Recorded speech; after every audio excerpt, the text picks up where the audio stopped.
Oi pessoal, eu sou a Miriam e esse é mais um episódio do Fala Aí Publicitário, podcast do curso de Publicidade e Propaganda da Unimar. Eu tô aqui com a Giovana, que tá fazendo a nossa parte técnica, a Yasmin e a Amanda, que vão explicar pra gente um pouquinho qual é o nosso tema de hoje e o nosso convidado. Hoje a gente tem o prazer incrível de trazer uma pessoa que faz um trabalho sensacional de resgate da história da Rádio Nacional, uma das rádios mais antigas do Brasil. Ele é apresentador do Acervo Origens, que é transmitido na Rádio Nacional, e tem um programa incrível cheio de informação que relembra os momentos e celebridades da rádio. Cacai Nunes. Olá, gente, tudo bem? Prazer estar aqui com vocês. Prazer. Bom, Cacai, vamos começar. E a primeira questão que a gente quer saber de você é saber de onde que veio o seu interesse com a rádio, se você se lembra quando que isso começou. Bom, eu sou músico, né? Meu pai também é músico, então a gente tem um apreço, assim, por ouvir música aos modos antigos, né? Não é igual hoje, que você ouve música em 15 segundos no Stories do Instagram e pronto, e já esqueceu, né? Não tem esse vínculo mais. Hoje em dia, infelizmente, o consumo de cultura é dessa forma. Então, eu me recordo muito bem que quando criança, meu pai ia buscar eu e meus irmãos na escola e a gente ia ouvindo uma rádio, que já não existe mais aqui em Brasília. Aliás, a rádio existe, mas a programação da rádio mudou completamente, ela foi vendida. E era uma rádio que tocava muita música clássica, eu achava até um saco na época, porque eu não tinha essa compreensão da importância de ouvir esse tipo de música. E também muita música, muita bossa nova, muita música americana, jazz, standards de jazz. Enfim, eu tenho essa memória na minha infância, na minha cabeça. E na minha adolescência também eu gostava muito de ouvir rádio, gostava de ouvir rádio esportivo, ouvia narração de jogo de futebol pela rádio, ouvia programa esportivo pela rádio. E o gosto musical que eu tinha nessa adolescência, com, 13, 14 anos, a gente não tinha acesso, como a gente tem hoje, a tanta música no YouTube, Spotify, tanta coisa. Hoje está muito fácil ouvir. Ao mesmo tempo que está fácil, acaba sendo motivo para se dispersar com tanta informação. Então eu e meu irmão, eu tenho um irmão que é um ano mais velho do que eu, a gente era assim, bem grudado e sempre ouvia a mesma coisa, então a gente tinha um gosto musical muito parecido e a gente ouvia muito rádio para poder ter acesso aos arquivos que a gente não tinha, né? A gente não tinha condição de comprar muito disco e etc. Enfim, então esse vínculo com o rádio veio de família, veio dos hábitos que a gente tinha na família. E aí, posteriormente, né, quando eu me compreendi como uma pessoa que tem esse vínculo com a música e por virar músico mesmo, eu acabei me tornando um colecionador de disco, de vinil, e passei a sentir a necessidade também de compartilhar esse material que eu venho colecionando por meio de um programa de rádio que já tem 15 anos aí na Rádio Nacional. Muito bacana, e a gente queria saber agora como surgiu esse seu programa na rádio. Se foi ideia sua ou foi um convite da emissora? Então, foi uma ideia minha, foi uma proposição minha. Isso foi em 2008 ou 2009, mais ou menos. Eu coleciono disco, coleciono músicas também em formatos digitais, porque nesse período a internet estava começando ainda e a gente tinha uma relação com outros colecionadores que estavam começando também, e a gente começou a compartilhar a música pela internet. Ainda não existia YouTube, ainda não existia Spotify, existia SoulSeek, existia RapidShare, que é como se fosse um Drive hoje em dia, enfim, Google Drive, que você disponibilizava uma pasta lá e a pessoa ia lá, baixava, pegava o link e baixava. Isso 2005, 2006, enfim. E eu fiz essa proposição para a rádio para poder divulgar o que eu colecionava, porque eu achava que havia uma importância de memória musical mesmo. porque eu notava que na época as rádios não tinham um interesse em divulgar alguns estilos de músicas de outras regiões que não fosse do grande eixo Rio-São Paulo. Então eu tenho interesse pela música nordestina, né, por ser nordestino, nasci em Recife. Então fiz essa proposta para a rádio, demorou um bom tempo para que ela aceitasse, né, porque é uma empresa pública, demanda uma burocracia que às vezes dá uma canseira, né, dá uma preguiça, mas enfim, a rádio conseguimos superar essa parte burocrática e estamos lá então até hoje. Agora em agosto a gente completa 15 anos. Legal. E agora a gente tem outra pergunta, mais sobre o meio da rádio que você acompanhava. Vocês eram músicos, né? Mas dentro, assim, de apresentadores e músicos que você acompanhava, qual que era, assim, a sua referência que talvez te incentivou a entrar nesse meio? Então, eu não tenho assim, nessa rádio que o meu pai ouvia, e meu pai, por ser músico aqui em Brasília também, ele acabava se apresentando às vezes nessa rádio, que era a rádio Brasília Super Rádio FM. Ela existe ainda hoje em dia, mas é uma outra rádio, com outra programação. Os proprietários, que eram amigos do meu pai, já faleceram, e aí a família vendeu, enfim. Então tinham esse casal, né, que era a Lúcia Garófalo e o Mário Garófalo. Não são personalidades assim conhecidas e de renome nacional, porque era uma rádio local apenas, né? Mas aqui em Brasília eles tiveram uma certa projeção. Então são pessoas que, de certa forma, assim, não eram pessoas famosas, eram pessoas engajadas, idealistas e tal.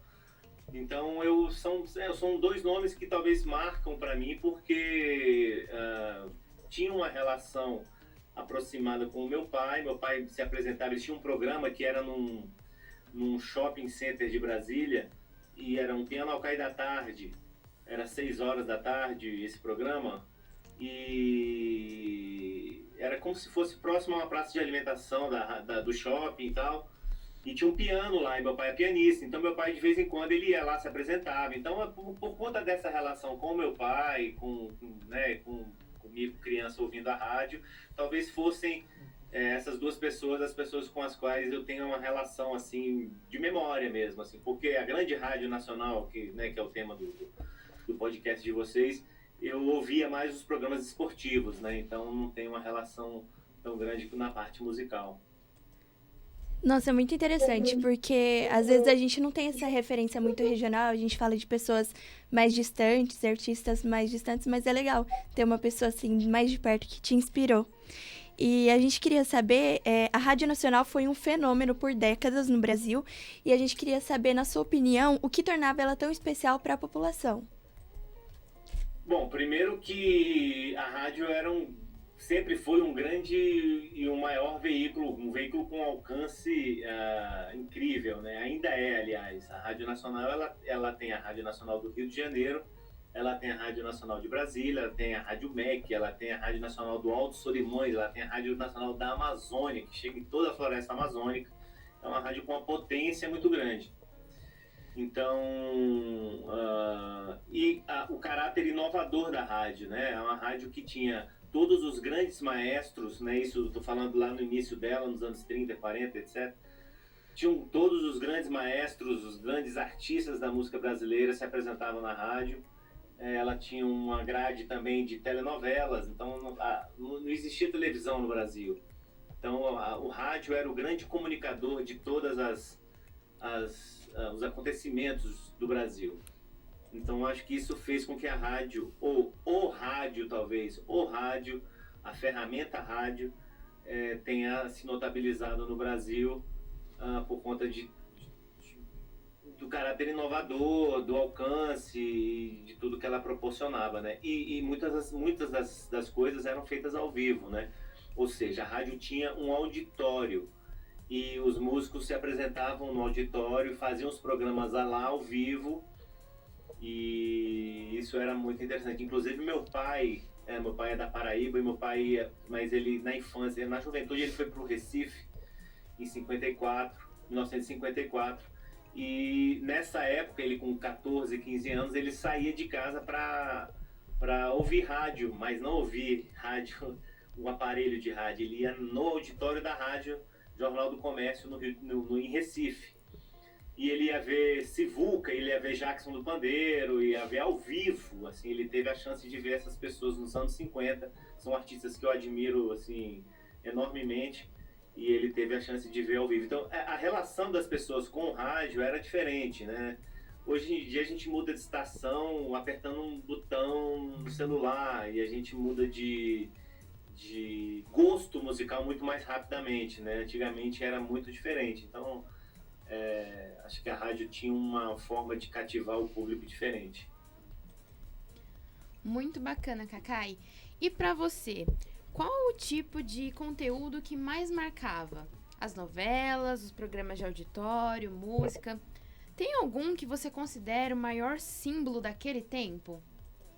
Eu, assim, por conta do meu apreço pela música nordestina, eu digo que é Luiz Gonzaga, o grande nome que talvez tenha marcado a Rádio Nacional e os programas de rádio, por levar a música de um povo grandioso e forte, que é o povo nordestino, para o Rio de Janeiro.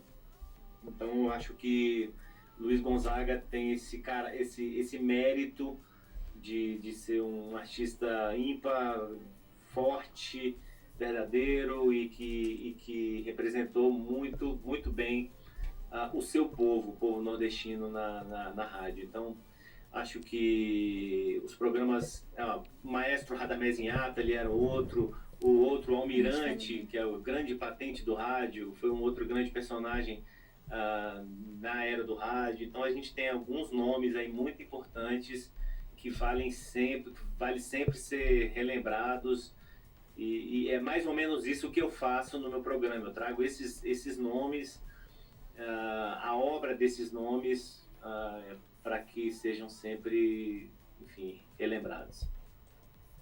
Entendi, Cacai, que bacana.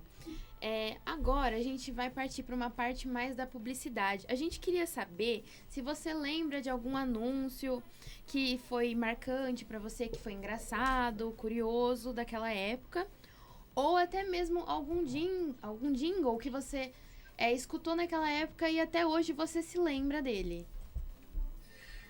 Olha, eu não tenho assim, por não ser tão ligado à publicidade em si, eu não tenho tanta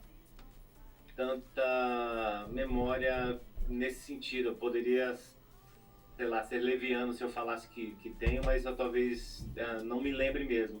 Mas por ser colecionador de discos, a gente, nas loucuras de colecionar discos, a gente coleciona cada coisa que é interessante. E a gente coleciona discos que tem jingles, né? Eu tenho alguns discos de jingles aqui, discos muito raros, que você mal encontra no mercado hoje. Então, assim, saindo um pouco dessa questão da rádio e passando um pouco mais para a área que eu atuo, que é do colecionismo, e de divulgar essa parte do colecionismo de disco, de música, de memória musical, que é o que eu faço no meu programa. Essa parte de jingle é uma parte muito interessante. Tem coisas com Jackson do Pandeiro, tem coisas com o Trio Maraiá. Aliás, o Trio Maraiá, que foi o responsável pelo jingle do Lula lá, brilha uma estrela. Ele é um trio musical dos anos 50 e eles foram responsáveis por fazer esse jingle. Genival Lacerda também gravou jingles, Gilvan Chaves, o Quinteto Violado.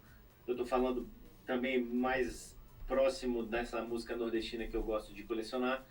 Então, tem muita coisa de jingle interessante que marca nesse meu contexto enquanto colecionador, mas na publicidade da rádio eu não tenho uma memória tão viva nesse sentido. Bom, e a respeito da propaganda, a gente queria saber a sua opinião sobre a força da propaganda nas rádios, agora com novos meios de comunicação, se tem o mesmo impacto no público do que tinha antes. Eu acho que tem ainda um grande impacto, porque o rádio ainda é uma ferramenta muito potente, Eu escuto pouco rádio, mas eu sei que a rádio, por exemplo, a Rádio Nacional mesmo, ela ainda tem um caráter de publicidade, especialmente não publicidade paga, mas uma publicidade que tem um caráter cultural. Então, dentro da área da cultura, é uma ferramenta muito interessante, porque você consegue estabelecer vínculos ali com o seu público. Eu, enquanto músico, utilizei muito a rádio para poder fazer publicidade das minhas atividades, dos meus shows, dos eventos que eu promovo. Então, ainda acredito sim na rádio como um grande potencial para se potencializar aí os produtos, enfim, de divulgação, especialmente nessa área de eventos e de cultura, que são as coisas com as quais eu tenho relação, né? Então, acho que sim, acho que a rádio ainda é uma grande oportunidade para se divulgar e para se criar relações de publicidade. Bem, Cacá, e agora saindo mais da parte da propaganda e da publicidade, a gente vai perguntar um pouquinho mais sobre o seu programa em si, o Acervo Origens. A gente tem uma curiosidade de saber que você já comentou que você tem alguns discos, algumas coisas suas, mas na hora de você selecionar isso, como que você faz? É muito complexo, assim, porque a gente tem uma vasta possibilidade de divulgação de música. Eu tento fugir um pouco do que a rádio já apresenta, né? Eu sei mais ou menos as coisas que a rádio apresenta, então eu fujo muito do básico e do conhecido. Então eu gosto muito do desconhecido, assim, para o grande público. Então eu apresento artistas conhecidos, mas obras não muito conhecidas desses artistas. Por exemplo, Gilberto Gil, artista, para mim o maior artista da música brasileira hoje. Mas eu não toco as músicas muito conhecidas do Gilberto Gil, por exemplo. Então eu toco as coisas um pouco mais, digamos, obscuras, mais escondidinhas, as coisas menos óbvias. Então, eu também, por ser instrumentista, eu gosto muito de divulgar música instrumental. Então eu trago trombonistas, saxofonistas, flautistas, bandolinistas, acordeonistas, violeiros, de música instrumental. Eu gosto muito de tocar isso. Gosto muito de tocar também o forró. Isso dessa base aí de Luiz Gonzaga, Jackson do Pandeiro, Marinês, Trio Nordestino, Jacinto Silva, Zito Borborema, Ari Lobo, Oswaldo Oliveira, os Três do Nordeste, que são artistas que enfim, eu admiro, aprecio. E também, quando eu trago artistas conhecidos, é isso. Eu tento sempre trazer obra não muito conhecida. E samba, macumba, música de terreiro, violeiro, música com as quais a gente se identifica enquanto povo brasileiro, sabe? Então, música do povo, música do chão, música da terra, do barro, do cheiro do mato, do rio, dos povos indígenas, dos pretos, dos caiçaras, enfim, então eu trago isso dos interiores do Brasil. Eu gosto muito de divulgar esse tipo de coisa, do rabequeiro, do sanfoneiro, do tocador de pífano. É isso que eu divulgo no Acervo Origens em geral, é mais ou menos assim. Isso é muito interessante, até para nós, né, para nossa geração, que tem acesso a outros conteúdos, é muito importante de resgatar essa história mesmo. E a gente queria perguntar se nessas suas pesquisas de conteúdo, você encontrou algum disco, alguma coisa musical que te emocionou de alguma forma, alguma coisa mais rara que trouxe alguma memória sua? Então, eu tenho muita história com disco, eu tenho muita relação. Eu além de músico, de tocar, fazer apresentações enquanto músico, gravações, etc., eu tenho uma atividade enquanto DJ. Eu viajo para fazer festas de DJ e forró, especificamente de forró. Acabei de chegar da Suíça agora no mês passado e fui fazer um festival lá. Mês que vem eu vou para a Bélgica para fazer um festival também de DJ de forró, somente em vinil, somente em disco de vinil. Então, nesse meio do forró, eu tenho uma relação muito interessante com um artista que se chama Gilvan Chaves, que é um artista dos anos... Começou a gravar nos anos 50, de Olinda, Pernambuco. E é um artista muito interessante, e ele teve um programa na Rádio Nacional, que está no ar ainda, ele já não está mais vivo, mas ele deixou o programa no ar, que é o Eu de Cá, Você de Lá. Era um programa que conversava com o público, ele recebia mensagens do público e mandava mensagens para outras pessoas. Né? Então é como se fosse aquela pessoa do filme Central do Brasil, que escrevia as cartas para as pessoas, etc. Ele fazia isso no rádio. Então ele pegava as mensagens das pessoas e trocava com as outras, mandava mensagem para outras pessoas. Interessantíssimo isso nos anos 80 e tal. E eu pude ter a chance de conhecer a filha dele, e a filha dele deixou comigo, eu sou o zelador, digamos assim, de todo o acervo musical do Gilvan Chaves. Ele gravou alguns álbuns nos anos 50, nos anos 60, nos anos 70. Ele tem uma trajetória incrível, então eu sou o zelador, digamos assim, do acervo do Gilvan Chaves. Contratos, documentos pessoais, manuscritos, a discografia, então tem gravações em fita cassete, gravações raras, material que ainda nem está muito conhecido. Então eu tenho essa relação com a obra dele, por apreciar muito a obra dele. Então a filha dele acabou confiando em mim para ser essa pessoa que cuida do acervo dele. E eu fiquei muito lisonjeado por isso. Agora, saindo dessa parte do seu acervo, do seu programa, a gente vai para a parte de ontem, o rádio de ontem e o rádio de hoje, o rádio atual. Então, hoje em dia, você ainda tem o que o rádio ainda tem de único hoje em dia, aquele diferencial, que não tem na TV, só tem no rádio. E qual é esse diferencial dele em relação aos outros meios de comunicação que tem hoje em dia, que tem vários tipos, né? Então, o grande lance que eu falava, né, de hoje em dia, é que as pessoas têm muita possibilidade de conhecer as músicas, conhecer artistas, etc., mas ao mesmo tempo tem a possibilidade de se dispersar em meio a tanta informação. Então o rádio, por ser um caráter que envolve apenas o auditivo, né, você não tem um tato assim tão como um touch da tela do celular, que faz com que você fique frenético ali tentando achar o que você quer, e você não sabe o que quer, você acaba não se prendendo a nada. Você não tem um caráter visual como o YouTube da vida, que ao mesmo tempo é bacana, mas também a tela, enfim, acaba infectando demais as nossas ideias.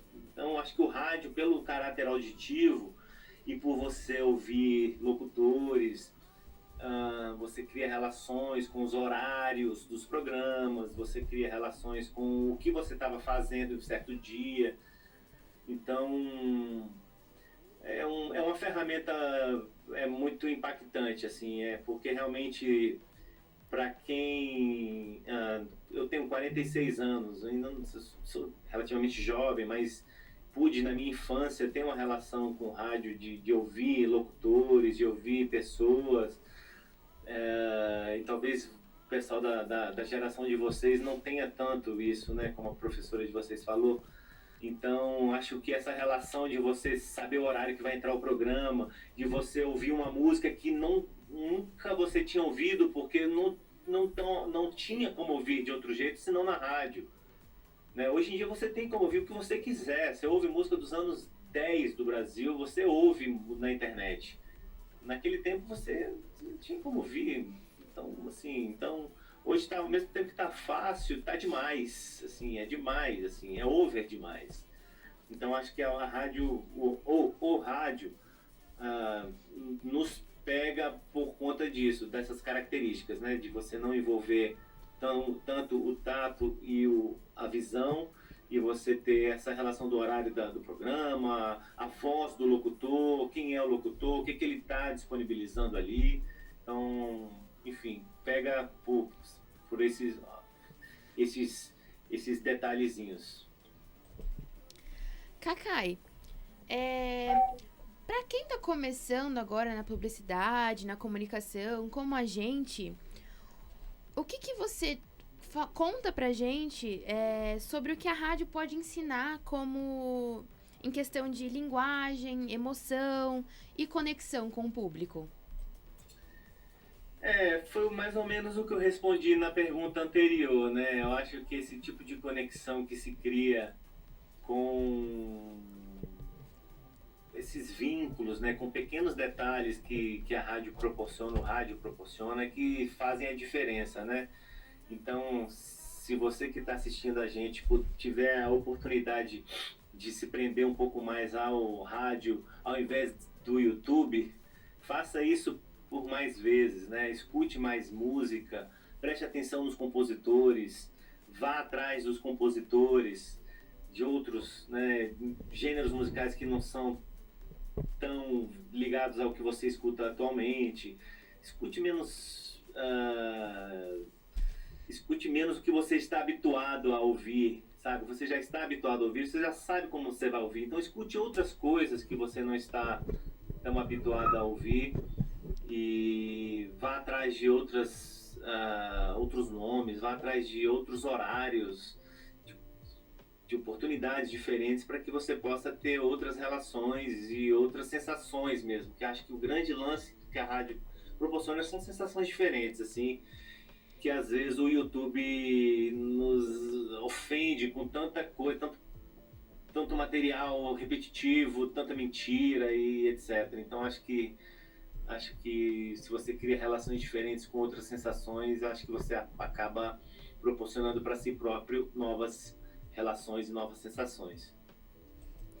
Sim, e já puxando esse gancho da sua resposta, a gente queria dar esse tempinho para você divulgar o seu programa, né, o Acervo Origens, para que quem estiver assistindo a gente vá lá conhecer outros artistas, outras músicas.